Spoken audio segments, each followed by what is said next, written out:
আপনারা যদি এখানে আসতে চান তাহলে একটু আসার চেষ্টা করবেন আর 2টার দিকে কিংবা 4টার দিকে, কারণ ওই টাইমে একটু রোদটা কম থাকে। আর আমার এখানে আসার পর যেটা মনে হলো, টিকিটের প্রাইসটা একটু তুলনামূলক বেশি। আমার মনে হয় 100 করে রাখা উচিত ছিল। যেহেতু ট্যুরিস্ট স্পট হয়তো বেশি থাকারই কথা, কিন্তু আমাদের স্থানীয়দের কাছেও মানে সেম 200 টাকাই। তো এটা ভালো লাগে না আমার কাছে। যদিও ওয়েদারটা অনেক সুন্দর বলতে হবে, মানে খুব ভালো পরিবেশ পাবেন, কিন্তু টিকিটের দামটা একটু বেশি হয়ে যায়। তো যাই হোক, ভালোই লাগতেছে আমার কাছে। এখানে আসছি, ঘুরতেছি, এবং খুব সুন্দর এক পরিবেশ, ভালোই লাগতেছে। সাগর ওইখানে, আমি এইখানে, এই যে এখানে বসার জন্য একটা সুন্দর ছবি তোলার জন্য প্লেস পেয়ে যাবেন।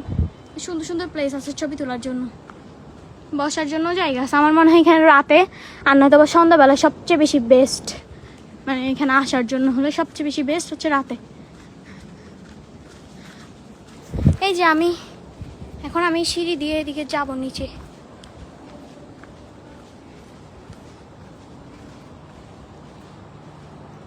ও সিঁড়ি দিয়ে নামা নিষেধ,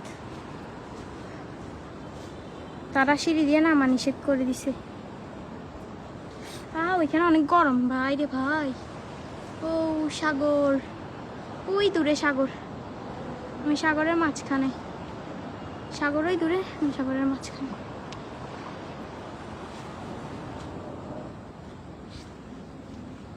যাক, কাট যাবো না কোথাও, চলে যাবো এবার।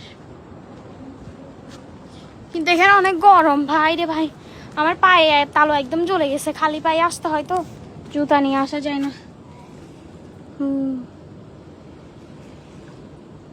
সাগরের গর্জন, ভয় লাগে ভয় লাগে ভাই, ভয় লাগে।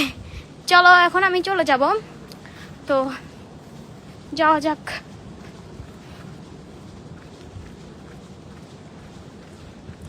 ভালোই দূর আছে।